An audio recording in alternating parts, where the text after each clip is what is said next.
Bismillahirrahmanirrahim. Assalamualaikum warahmatullahi wabarakatuh. Kembali kita akan belajar IPS kali ini mengenai penguatan agrikultur di Indonesia. Agrikultur adalah pemanfaatan sumber daya hayati oleh manusia untuk memenuhi kebutuhan hidupnya. Apa saja contoh-contoh kegiatan agrikultur? Yang pertama adalah budidaya tanaman. Seperti yang bisa kita lihat di jalur, ada penjual tanaman, itu adalah salah satu hasil budidaya tanaman. Yang kedua adalah beternak. Kegiatan beternak ini mulai dari peternakan hewan kecil seperti kelinci, kucing, dan lain-lain. Kemudian beternak hewan besar seperti kerbau, kambing, dan lain-lain. Dan juga hewan unggas pun bisa diternakan seperti burung, ayam, dan lain-lain. Kegiatan yang berikutnya adalah kegiatan bercocok tanam, seperti yang sering kita lihat di sawah misalnya. Berikutnya adalah pemanfaatan mikroorganisme dan bioenzim. Ini hasilnya seperti yang sering kita makan, yaitu tempe. Berikutnya adalah kegiatan ekstraksi atau kegiatan mengambil langsung hasilnya dari alam, seperti menangkap ikan ataupun eksploitasi hutan. Apa saja potensi pertanian yang dimiliki oleh negara kita? Yang pertama adalah buah-buahan. Kita memiliki begitu banyak jenis buah-buahan. Selain itu, kita pun memiliki begitu banyak jenis sayur-sayuran. Dan tentu saja ini adalah rempah-rempah yang banyak diperebutkan pada masa penjajahan dulu.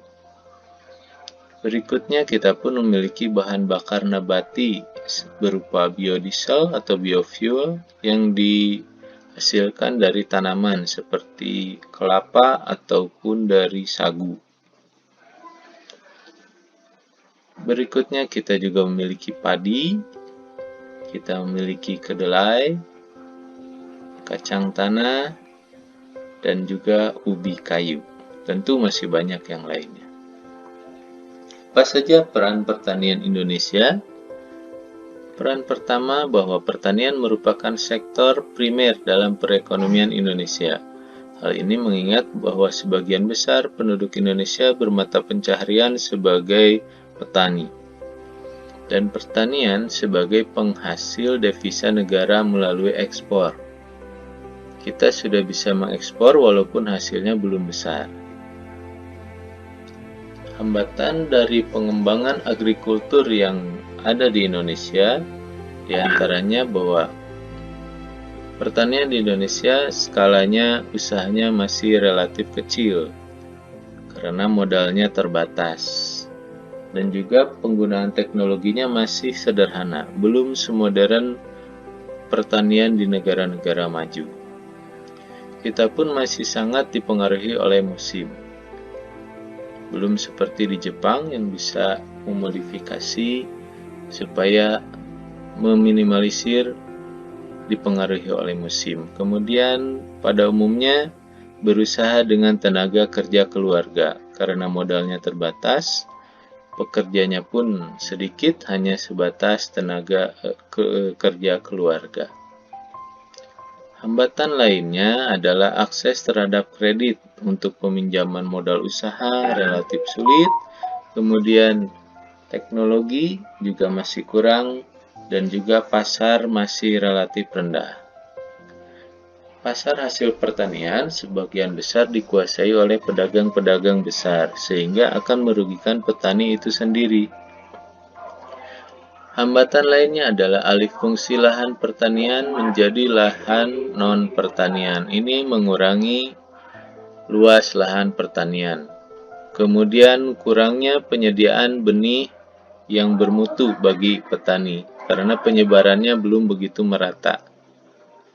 Apa saja strategi pengembangan agrikultur di Indonesia? Yang pertama, eco-farming, yaitu sistem pertanian yang ramah lingkungan, sehingga pertaniannya tidak banyak merusak lingkungan. Kemudian distribusi pupuk diupayakan lebih merata lagi agar pembangunan pertanian bisa terlaksana merata seluruh Indonesia. Kemudian juga perbaikan irigasi, yaitu irigasi adalah saluran perairan untuk pertanian. Kemudian pembangunan dan perbaikan sarana pendukung sektor pertanian, seperti misalnya jalan menuju lahan pertanian atau menuju desa-desa yang banyak terdapat lahan pertanian. Ini sangat mendukung sekali pengembangan agrikultur di Indonesia. Dan juga tentu saja pembukaan lahan pertanian baru yang saat ini relatif berkurang. Demikian materi kita kali ini. Terima kasih atas perhatiannya. Wassalamualaikum warahmatullahi wabarakatuh.